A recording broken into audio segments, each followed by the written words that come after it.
우리가 서신서를 지금 나누고 있습니다. 신약 성경의 앞부분은 복음서입니다. 그럼 복음서가 먼저 기록되고 그 다음에 서신서가 기록된 것으로 우리가 생각하지만 사실은 먼저 기록된 건 서신서입니다.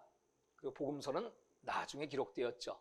근데 왜 신약 성경은 앞에 복음서를 집어넣고 후에 서신서를 배치하였을까요?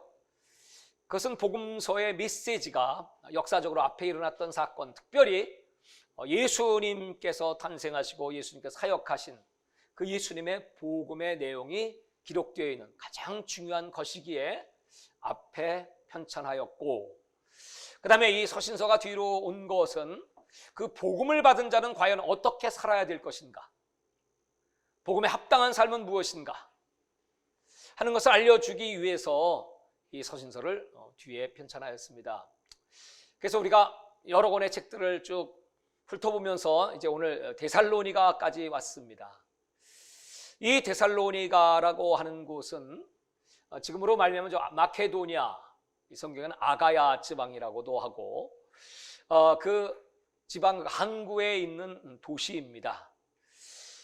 로마 시대 당시에는 이 도시가 로마의 군사용 또는 상업용 그 도로의 중심에 있었습니다. 굉장히 중요한 위치에 있었지요. 그것은 항구 도시이기 때문에 무역이 성행하였고 또 많은 사람들이 모여서 그곳에서 장사를 하였습니다. 그래서 인구가 당시 약 20만 정도였다고 하니까 당시로서는 굉장히 큰 도시였죠. 그곳에 이제 바울이 가서 복음을 증거합니다. 원래 이 데살로니가라고 하는 곳은 어떤 여자의 이름입니다.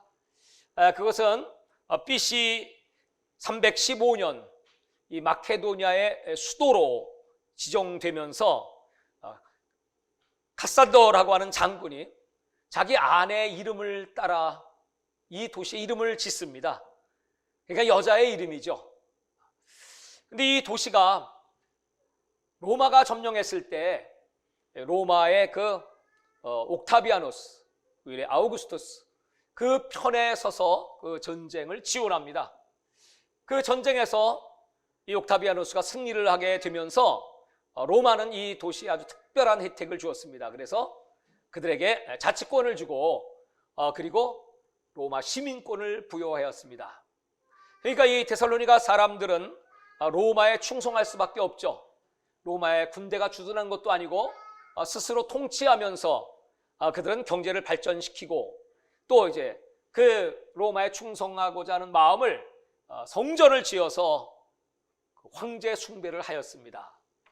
황제 숭배가 성행했던 도시였고 또 당시에 그 토착 신들 그리고 그리스의 많은 신들 어우러져서 이것은 아주 영적인 어떤 그런 페스티벌이 열리고 있는 그런 도시였습니다. 특별히 그곳에 데살로니가에 토착신이 있었는데 그 토착신은 이런 전설을 갖고 있습니다. 나쁜 놈에 의해서 이 토착신이 죽습니다. 그랬다가 다시 부활을 하는 그런 역사를 그들은 믿고 있었습니다.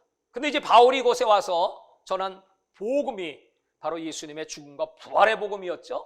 그러니까 아마 이 데살로니가에 있는 사람들은 쉽게 이해하고 이 복음을 받아들였을 것입니다. 특별히 이곳에는 유대인들이 참 많이 살고 있었습니다. 언제나 이 상업이 활발하게 발달한 곳, 거기에는 유대인이 있죠. 유대인들 흩어다니면서 돈 버는 그런 아주 탁월한 능력이 있었죠. 그래서 이제 바울이 오늘 이 데살로니가를 방문했을 때 여지없이 유대인이 있는 곳에는 회당이 있죠. 회당에서부터 복음을 전하는 것부터 이 데살로니가 교회 역사는 시작됩니다. 자, 그러면 사도행전 17장에 데살로니가 교회 탄생이 기록되어 있으니까 중요한 말씀이니까 우리 같이 한번 먼저 보시겠습니다. 사도행전 17장 1절부터 한번 보겠습니다. 시작. 그들이 암비볼리와 아볼로에로 나아가 다녀가 데살로니가 이르니 거기 유대인의 회당이 있는지라. 바울이 자기의 관례대로 그들에게로 들어가서 새 안식일에 성경을 가지고 강론하며. 자, 여기 보시면 바울이 찾아간 곳은 바로 유대인의 회당이었습니다. 이 회당에 들어가서 관례대로 구약의 성경을 가지고 이제 복음을 증거하기 시작하는 것입니다. 뜻을 풀어 그리스도가 해를 받고 죽은 자 가운데서 다시 살아날 것을 증언하고 이르되 내가 너희에게 전하는 예수가 곧 그리스도라 하니. 복음을 증거할 때 이제 그 회당에는 유대인만 있는 것이 아니고 이방인들도 있었습니다. 그 이방인들이 복음을 들으면서 은혜를 받는 거죠. 4절 보시면 그 중에 어떤 사람 곧 경건한 헬라인의 큰 무리와 적지 않은 귀부인도 구원함을 받고 바울과 실라를 따르나. 여기는 이방인 헬라인들이 복음을 그리고 귀부인들도 있습니다. 이 숫자가 몇 명인지 몰라도 적은 숫자는 아니었다고 합니다. 그 이들이 예수님을 영접하니까 무슨 일이 나겠습니까? 복음의 역사 뒤에는 꼭 사탄의 역사가 있죠. 누가 사탄의 도구로 쓰임받습니까? 5절입니다. 다 같이 시작. 그러나 유대인들은 시기하여 저자의 어떤 불량한 사람들을 데리고 떼를 지어 성을 소동하게 하여 야손의 집에 침입하여 그들을 백성에게 끌어내려고 찾았으나. 거기에 유대인들, 그들에게 있어서 바울이 전하는 복음, 그것을 쉽게 받아들일 수 없죠. 왜냐하면 하나님은 한 분이신데 예수가 메시아 하나님이라고 말씀하니까 그걸 받아들일 수가 없죠. 당연히 핍박을 합니다.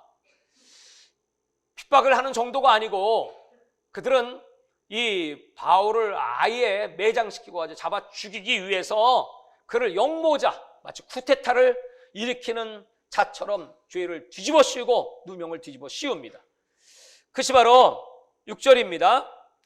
발견하지 못함에 야손과 및 형제들을 끌고 읍장들 앞에 가서 소리질러 이르되 천하를 어지럽게 하던 이 사람들이 여기도 이름에. 천하를 어지럽게 하는 자. 당시 로마 사회에 있어서 제일 악한 범죄는 그 황제의 명령을 반역하는 자, 쿠데타 죄. 이게 천하를 어지럽게 하는 죄입니다. 바울은 복음을 증거하다 아주 절대절명의 이제 위기를 만나게 되죠. 근데 이 바울을 도왔던 사람, 그도 이방인인데 복음을 듣고 은혜를 받고 자기 집을 내놓을 정도의 사람, 오늘 여기 야손이 등장하죠. 이 야손이라는 사람이 체포당합니다. 하나님께서 이 바울은 이때는 아직 잡힐 때가 아니기 때문에 복음을 전해야 될 때이기 때문에 야반도주죠. 하나님이 빼내십니다. 그래서 이제 그곳을 떠나게 되고 남아있는 그 야손과 믿는 사람들이 체포를 당해서 신문을 받습니다. 거기에 그 읍장, 거기에 통치자들이죠. 그들에게 유대인들이 이제 고소를 합니다. 유대인들은 당시에 어마어마한 상권을 갖고 있습니다. 저작거리는 시장입니다. 그 시장에서 돈을 갖고 그 중심의 세력들과 결탁하는 사람들이었습니다. 그들은 영향력이 있기 때문에 이제 이 읍장은 당연히 그 고소를 받아들이고 이렇게 천을 어지럽히는 놈들을 가두고 신문하게 되죠. 그러나 이 야손은 힘이 있는 사람이었고 물질 있는 사람이었습니다. 그래서 이제 보석금을 큰 돈을 내고 석방되게 되죠. 예수 믿는다는 이유 때문에. 이때 바울이 복음을 전할 수 있는 시간은 여기 성경에 보면 세 안식일입니다. 그러니까 안식일이 3번이면 37, 20일, 21일이고 최하. 좀 길게 잡으면 약 3달 정도나 됐을까? 요 짧은 시간 바울은 데살로니가에 있었습니다. 근데 이 사람들이 어떻게 바울이 전한 복음을 받아들이고 은혜를 받았는지, 그 무서운 핍박, 그 환난을 이겨내면서 바울을 숨겨주고 믿음을 지키고 있었다는 사실입니다. 바울은 어쩔 수 없이 이곳을 떠나서 간 곳이 베레아였습니다. 그 베레아에서 또 사람들을 만나게 되죠. 하나님은 이런 핍박을 통해서 또 다른 지역에 복음을 전하게 하십니다. 그러니까 항상 이런 악한 사람들이 우리 주변에 있다고 할지라도, 그래서 우리가 해를 당한다고 할지라도 복음을 가진 사람들의 발걸음은 항상 합력하여 손을 이루고 복음을 전하는 새로운 역사가 일어난다는 것입니다. 그래서 그 베레아에 가보니까 사람들이 참 신사적이고 하나님 말씀을 얼마나 잘 듣는지 그들은 늘 성경을 상고하는 사람들이었습니다. 그 얼마나 또 많은 사람이 예수를 믿겠습니까? 이렇게 바울은 복음 사역에 성공을 이루고 있지만 한편의 마음에는 그 데살로니가 교회에 대하여 내가 이렇게 야반 도주를 했는데 과연 그 성도들 얼마 되지 않은 짧은 시간 동안 복음을 들었는데 그들이 신앙을 지키고 있을까? 과연 그들이 그 무서운 우상의 세력, 그 사회적인 그 로마의 압제, 얼마나 핍박을 많이 받습니까? 유대인들은 끊임없이 교회를 파괴시키려고 하고 그런 무서운 도전에 직면하고 있는 이 그리스도인들이 믿음을 지킬 수 있을까? 그는 늘 그 생각에 가슴이 아프고 늘 노심초사하면서 마음을 졸이고 있습니다. 그러다가 이제 이곳에서 복음을 증거하고 이 바울은 아덴으로 가서, 왜냐하면 또 거기도 유대인들이 쫓아와서 바울을 죽이려고 하니까 할 수 없이 아덴에 가서, 아테네입니다, 복음을 증거하고 그 다음에 간 곳은 고린도였습니다. 그 고린도에 있을 때 그곳에 디모데가 오게 됩니다. 디모데는 그 데살로니가에 남아있다가 그들이 신앙생활하는 그 모습이 어떠한가를 바울에게 보고합니다. 그 보고를 들을 때 바울이 얼마나 기뻐했는지, 그 이유가 데살로니가 전서 1장에 지금 읽은 본문의 말씀입니다. 그들은 예수 믿은 지 얼마 안 됐음에도 불구하고 그냥 말로만이 아니고 그 말씀을 실천하는 삶, 그들의 믿음은 역사가 있습니다. 역사를 일으키는 믿음. 그들의 사랑에는 수고가 있습니다. 말로만의 사랑이 아닌 손이 따라가는, 행동하는 수고. 또 그들의 소망은 하나님이 다시 오신다고 하는 강력한 그 소망을 가지고 있습니다. 바울은 항상 믿음과 소망과 사랑을 강조하죠. 근데 그렇게 강조했던 그 바울의 신앙의 핵심을 이들은 그대로 지키면서, 몸으로 행하면서, 핍박을 이겨내면서 신앙생활을 잘하고 있었습니다. 뿐만이 아니고 소문을 들으니 그 지방뿐 아니라 그 주변 아가야, 마케도니아 전역에 이 데살로니가 교회의 성도들의 신앙이 막 전파가 되기 시작, 소문이 나기 시작했어. 그래서 사람들이 막 칭찬하는 것입니다. 물론 당시에 성도들이 많지는 않았겠지만 그들이 그렇게 신앙을 잘 지킨다는 얘기를 들으니까 이 바울이 얼마나 기쁘겠습니까? 그 조바심하던 마음, 그 애통하던 마음에 하나님이 큰 위로를 베풀어 주셨습니다. 그래서 이 바울이 편지를 쓰는데 디모데는 아울러 이렇게 또 보고합니다. 그런데 데살로니가 교회에는 몇 가지 문제점이 있기도 합니다. 당연히 있죠. 첫 번째 어떤 문제냐 하면 어떻게 이 핍박을 끝까지 이겨낼 수 있을까, 믿음을 지킬 수 있을까 하는 것이고, 이 성도에 너무 힘이 드니까요, 언제 어떻게 마음이 변할지, 또 세상 유혹에 빠져들어갈지 모릅니다. 특별히 그곳은 아주 음란한 도시였습니다. 그런 그 풍조 속에서 어떻게 거룩한 삶을 살 수 있습니까? 하는 그런 핍박의 문제, 두 번째 거룩한 삶을 유지하는 문제, 그리고 이 데살로니가 전서의 가장 중요한 이슈, 핵심이 뭐냐 하면 세 번째, 종말에 대한 문제입니다. 그들은 바울의 가르침을 받으면서, 바울은 짧은 기간이면서 복음을 증거하면서 예수님의 죽음과 고난받으심, 그리고 부활, 그리고 거기다가 하나 더 예수님의 재림을 가르쳤습니다. 바울 스스로는 예수님께서 언제 오실까, 이 총복이 땅까지 전파되면 끝이 온다고 하신 말씀을 믿었기 때문에 내가 살아있을 때, 당시에 그 세계는 지중해 연안 국가가 다 한 줄로 알던 때였죠. 그래서 로마로 가고 1차, 2차, 3차 세계 선교 여행을 통하면서 복음을 증거하다가 로마로 가서 로마의 복음이 전파되고 그 다음에 이제 마지막 땅 끝은 저 스페인 땅입니다. 그 스페인 땅 끝에 복음을 전하면 드디어 예수님은 오실 것이다, 이렇게 생각을 했고, 그래서 열심히 종말론적 신앙을 가진 바울이 복음을 전했고 또 데살로니가 교회의 성도들에게도 가르쳤습니다. 그 성도들도 그 바울의 가르침을 그대로 받아가지고, 우리가 이렇게 힘들지, 어렵지, 핍박받지, 유혹이 많지, 그렇지만 조금만 참자. 예수님은 속히 오실 거야. 오시면 그때 우리 예수님을 맞이할 거지. 그때 그 영광이 얼마나 크겠어. 여러분, 정말 이런 거 종말론적 신앙이죠. 이 신앙이 얼마나 능력 있습니까? 얼마나 간절합니까? 또 얼마나 거룩한 삶을 살게 합니까? 항상 깨어 기도하고 준비하는 신앙. 오늘 예배에 참여하신 여러분 모두가 이렇게 예수님 오시기를 사모하고 기다리시지요? 다시 한번 묻겠어요. 오늘 데살로니가 교회 성도들처럼 우리 시대에 우리 살아있는 동안에 예수님 오시면 너무 기쁘고 즐겁고 감사하겠죠? 그럼 여러분들은 예수님이 오실 때 두 손 들고 아멘 주 예수여 어서 오시옵소서, 그렇게 하실 분들은 두 손 들고 아멘 예수님 어서 오세요. 이게 잘 안 되는 분도 있죠. 빨리 오시면 곤란한데, 할 게 많은데, 누릴 것도 많은데, 아니 세상이 너무 좋은데, 이렇게 생각하는 분들이 많이 있을 겁니다. 근데 데살로니가 교회 성도들은 전부 그걸 다 사모했어요. 여러분 1장 10절을 같이 한번 보시죠.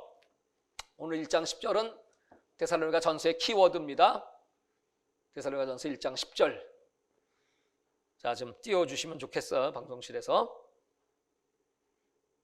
다 같이 읽겠습니다. 시작. 또 죽은 자들 가운데서 다시 살리신 그의 아들이 하늘로부터 강림하실 것을 너희가 어떻게 기다리는 줄을 말하니 이는 장래 노하심에서 우리를 건지시는 예수시라. 죽은 자들 가운데 다시 살리신 그 아들이 하늘로부터 강림하실 것을, 예수님의 재림을 너희가 기다리고 있지 않느냐. 그 예수님의 재림, 당시 교회는 이렇게 생각했죠. 예수님이 오실 때 맞이하는 그 영광이 얼마나 큰 것인지, 죽지 않고 살아서 하늘로 끌어올려 하나님을 만나는 것이야말로 여러분 우리 일생일 때 최고의 축복이 아니겠습니까? 근데 보니까 예수님 빨리 오시지 않고 주변의 사람들, 특별히 연로하신 분들은 계속 돌아가시는 거예요. 죽는 거예요. 그러니까 이 데살로니가 성도들이 이제 조바심을 내는 거죠. 아니 예수님 도대체 언제 오시나? 그렇다면 먼저 죽은 분들은 손해보는 거 아니야? 그 하나님의 그 영광, 부활의 영광을 체험하지도 못하고, 부활의 영광이 100점이라면 예수님 오시기 전에 먼저 죽은 사람은 50점짜리나 70점짜리 밖에 되지 않을까? 이런 생각들을 하고 있었습니다. 그래서 이제 바울이 거기에 대한 답변을 한 책이 바로 데살로니가 전서입니다. 자, 그러면 이제 우리 한번 같이 먼저 4장 같이 한번 읽어보겠습니다. 13절부터입니다. 4장 13절. 형제들아, 자는 자들에 관하여는 너희가 알지 못함을 우리가 원하지 아니하노니 이는 소망 없는 다른 이와 같이 슬퍼하지 않게 하려 함이라. 바울은 죽음에 대해서 항상 죽었다 이런 표현 쓰지 않고 잔다 이렇게 쓰죠. 왜냐하면 잠을 자면 반드시 자다가 깨는 시간이 오죠. 죽음은 이와 같다. 잠시 쉬고 있는 것이지, 그리고 아침이 되면 일어나는 것처럼 바로 그 날이 부활의 날이다. 부활의 날에는 우리 썩을 몸이 썩지 않은 몸 호련히 변화돼서 하나님을 만나게 될 것이다. 그러면서 14절, 우리가 예수께서 죽으셨다가 다시 살아나심을 믿을진데 이와 같이 예수 안에서 사는 자들도 하나님이 그와 함께 데리고 오시리라. 근데 먼저 죽은 그분들이 먼저 일어나 예수를 먼저 만나, 그리고 그들을 데리고 오셔. 그러면서 15절입니다. 우리가 주의 말씀으로 너에게 이것을 말하노니 주께서 강림하실 때까지 우리 살아남아 있는 자도 자는 자보다 결단코 앞서지 못하리라. 이렇게 말씀해요. 죽은 자들이 먼저 일어나고 그 다음에 우리도 주님을 만날 것이기 때문에 먼저 죽으신 분이나 지금 우리들이나 다 일반이야. 오히려 우리가 신앙생활 바로 하지 못하면 먼저 죽은 분들보다 나은 것이 하나도 없어. 앞선 것이 없어.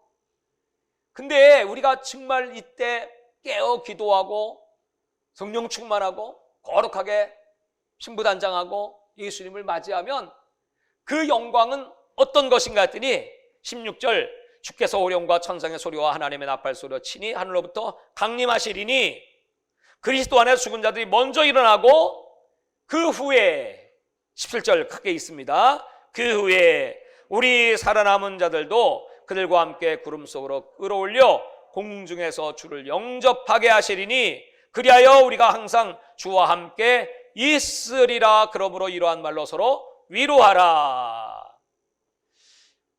여기 주님이 오시면 주님이 우리들을 공중으로 끌어올리셔. 이 말은 당시에 로마의 황제가 어느 지역에 또는 도시에 행차를 하면 거기에 이제 최고의 관리가 황제를 이제 영접하러 나갑니다. 그때 쓰는 말이 에판테시스라고 합니다. 그 영접하러 딱 나갈 때 문무백관을 딱 동원하고 최고의 예우를 갖춰서 황제를 맞이하는 거죠.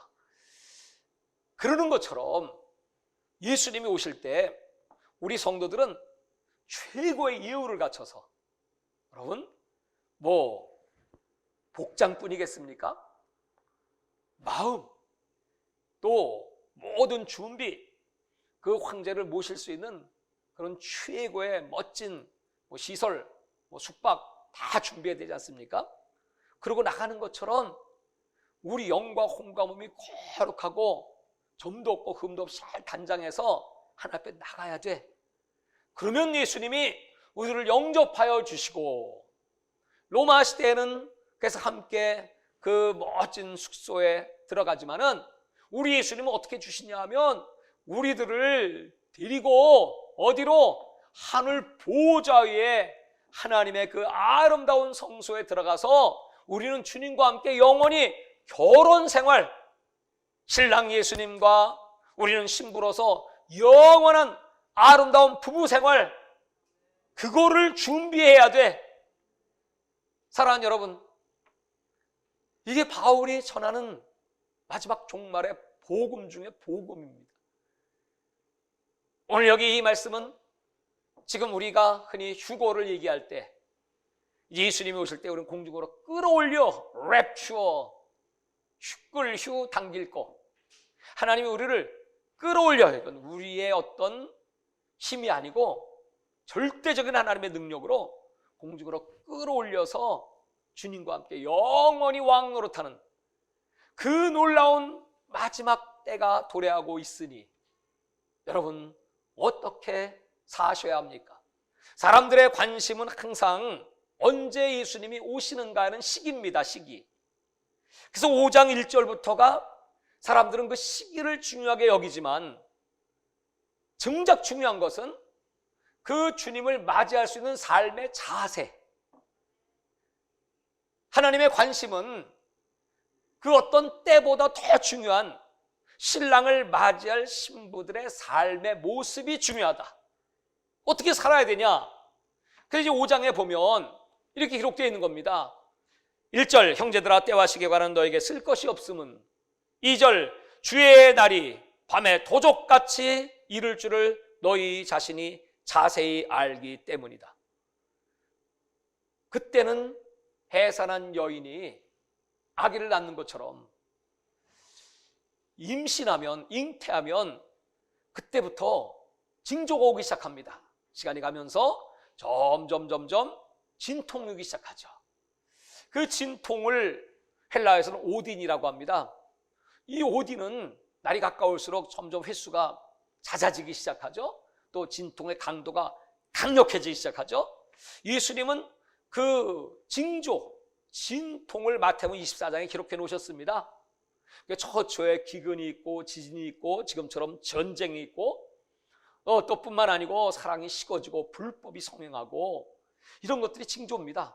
근데 이것들이 이제 점점 더 강력해지기 시작합니다. 지진도 약한 지진을 시작해서 이제 좀 더 강력하게, 전쟁도 이제 이런 우크라이나 전쟁 정도가 아니라 이제 3차 세계대전 정도의 아주 큰 전쟁으로, 또 전염병도 이런 코로나 정도가 아니라 더 무서운 전염병, 기근도 역사가 없었던 대기근의 때가 도래할 것이다. 이게 다 징조입니다.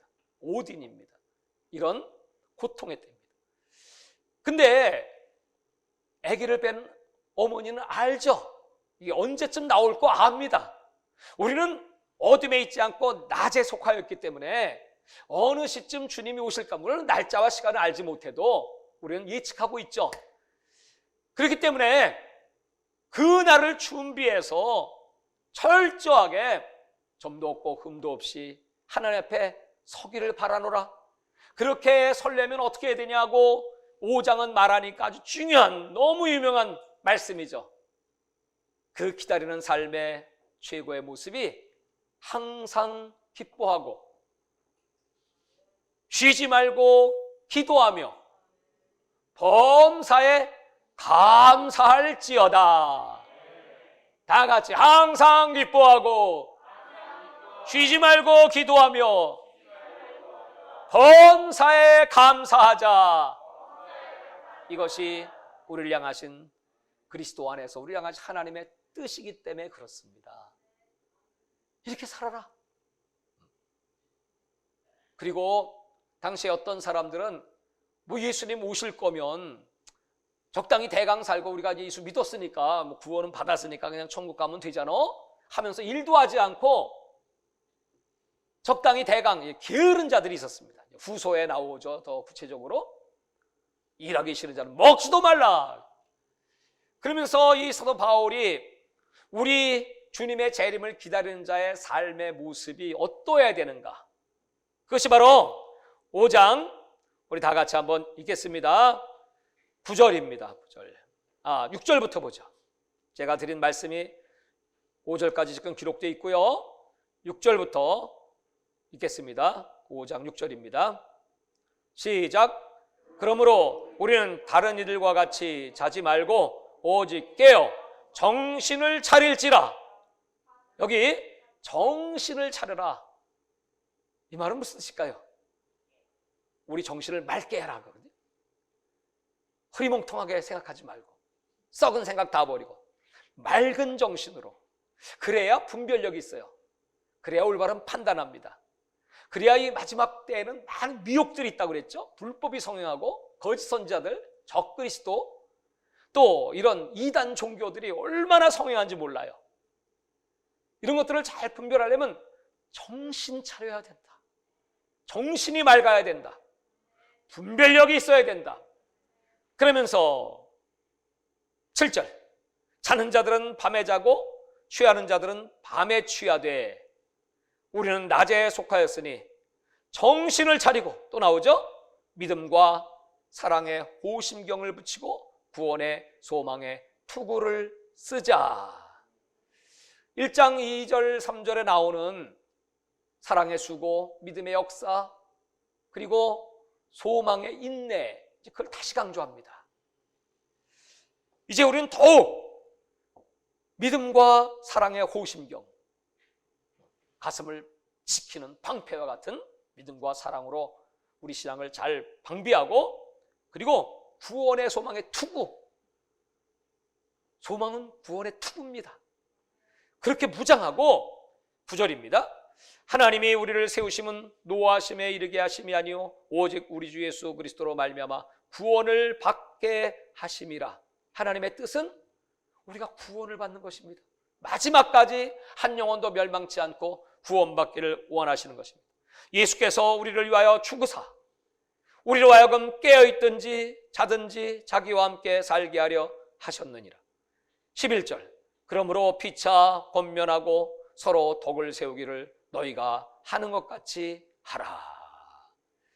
이렇게 우리 삶이 성실해야 될 것, 깨어있어야 될 것, 정신 차려야 될 것, 그렇게 얘기하면서 이제 우리 믿음의 식구들끼리 어떻게 신앙생활해야 됩니까? 12절 형제들아 우리가 너에게 구하노니 너희 가운데서 수고하고 주 안에서 너희를 다스리며 고안하는 자들을 너희가 알고 그들이 역사로 말미암아 사랑 안에서 가장 귀히 여기며 너희끼리 화목하라. 또 형제들아 너희를 권면하노니 게으른 자들을 권계하며 마음이 약한 자들을 격려하고 힘이 없는 자들을 붙들어주며 모든 사람에게 오래 참으라. 삼가 누가 누구에게든지 악으로 악을 갚지 말게 하고 서로 대하든지 모든 사람을 대하든지 항상 선을 따르라. 아멘. 우리 교회 안의 성도들이 서로 권면해주고 위로해주고 격려해주고 힘을 북돋아주고 나 혼자만 구원받는 것이 아니라 우리 이웃과 함께 나눌 수 있는 그런 삶을 살아라. 그러면서 항상 기뻐하고, 여러분 빌립보서에는 그 기쁨이 16번이나 기록되어 있죠. 상황을 초월하는 기쁨, 환경을 뛰어넘는 기쁨, 복음 안에 있는 기쁨, 예수 만난 기쁨, 내가 천국 간다는 기쁨. 여기 1장 4절에 보면 하나님이 너희를 사랑하사 이미 너희를 선택했어. 이 선택은 창세전에 그리스도 예수 안에서 결정된 거야. 너희들이 지금 어렵고 힘들고 핍박을 받아도 그 예수 안에 있는 자 하나님이 그 끝까지 너희의 구원을 이루실 거야. 그 말씀이 여기 우리 다 같이 한번 또 보겠습니다. 23절과 4절입니다. 평강의 하나님이 친히 너희를 온전히 거룩하게 하시고 또 너희 온 영과 혼과 몸이 우리 주 예수 그리스도께서 강림하실 때 흠없게 보존되기를 원하노라. 24절입니다. 시작. 너희를 부르시는 이는 미쁘시니 그가 또한 이루시리라.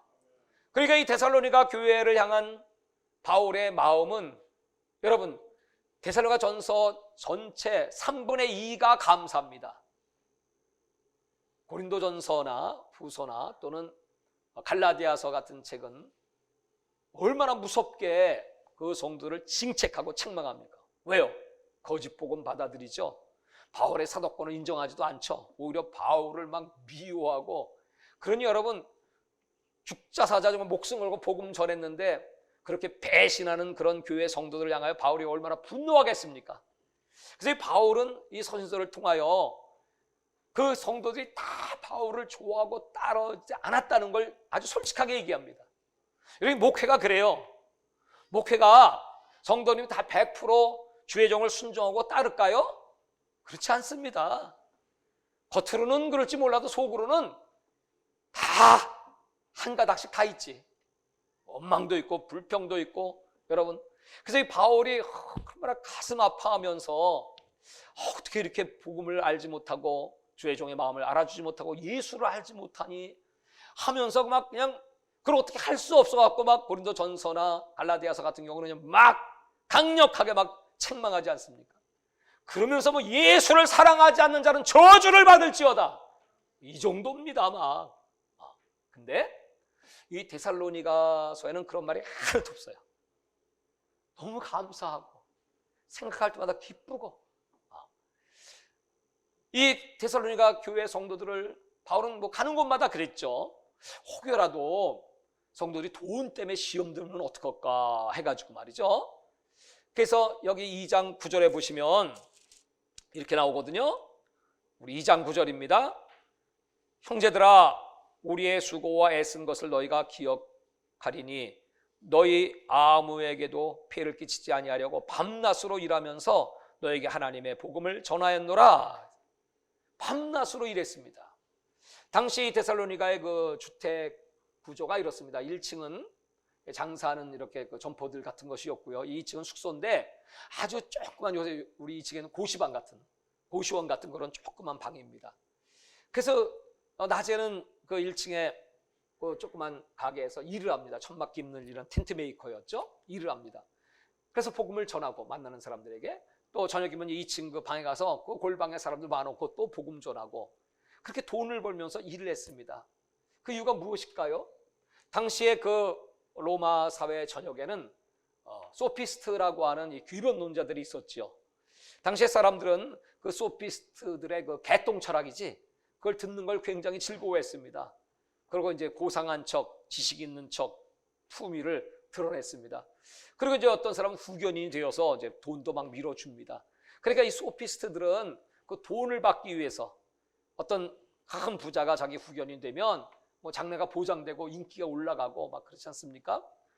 그런 사람들이 많았습니다. 근데 그들이 전하는 그 철학은 진리가 아닌 인간의 생각의 산물, 결국 쓰레기 같은 배설물 같은 것들인데, 바울이 전하는 복음은 예수 그리스도의 진리, 영원한 진리, 이 진리가 훼손되지 않게 하려고 돈 때문에 훼손되면 어떡합니까?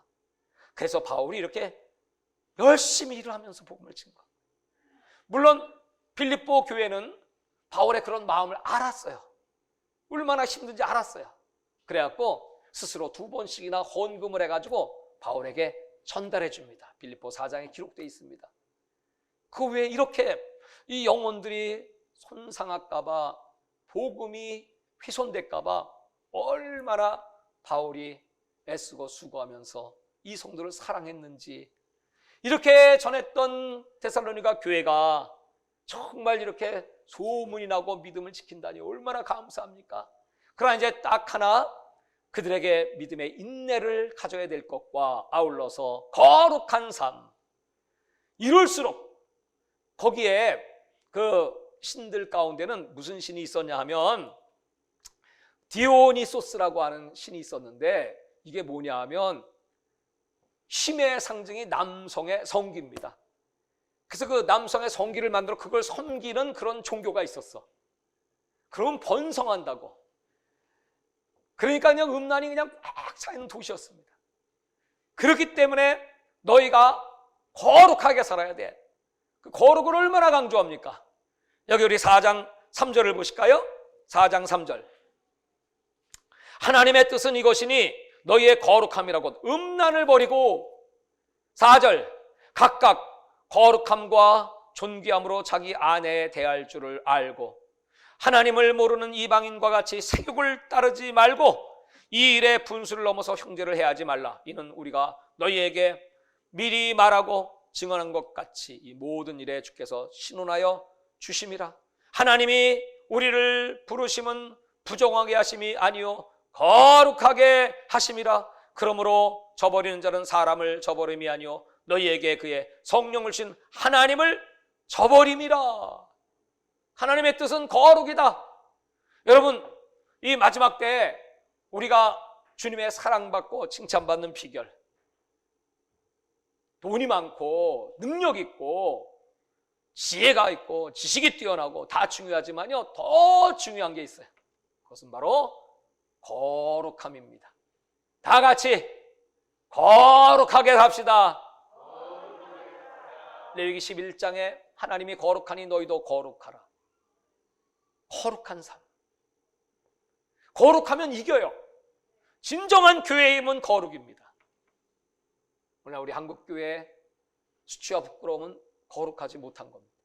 그래서 하나님 앞에 정말 거룩을 위하여 날마다 기도하고, 우리 눈을 거룩하게, 우리 마음과 생각을 거룩하게, 우리 입술을 거룩하게, 구별된 거룩은 하나님을 닮는 겁니다. 하나님처럼 살게 해주세요. 하나님의 마음을 갖게 해주세요. 그것이 영적 전쟁의 승리의 비결입니다. 마지막으로 오늘 여기 바울이 이렇게 결론을 내리죠. 27절, 5장 27절. 내가 주를 힘입어, 26절부터 거룩하게 입맞춤으로 모든 형제에게 문안하라. 거룩한 입맞춤, 거룩한 사랑, 이것으로 하나 돼서 내가 주를 힘입어 너희를 명하노니 모든 형제에게 이 편지를 읽어주라. 우리 주 예수 그리스도의 은혜가 너희에게 있을지어다. 마지막에 가까울수록 거룩한 삶, 또 믿음의 역사, 사랑의 수고, 소망의 인내를 가지고, 그리고 마지막 때는 알곡과 쭉정이를 가르는 때, 참과 거짓이 갈라지는 때, 마지막 때가 되면 참 신자와 거짓 신자들이 갈라집니다. 그래서 은혜 중에 은혜는 내가 거룩한 하나님 편에 선다, 하나님 말씀 속에 거한다, 믿음으로 산다, 그리고 주님의 재림을 기다린다. 언제 어느 시에 오실지라도 나는 신부가 신랑을 기다리는 것처럼 내 영과 혼과 몸을 거룩하게 하여 점도 없고 흠도 없이 하나님 앞에 서기를 바랍니다.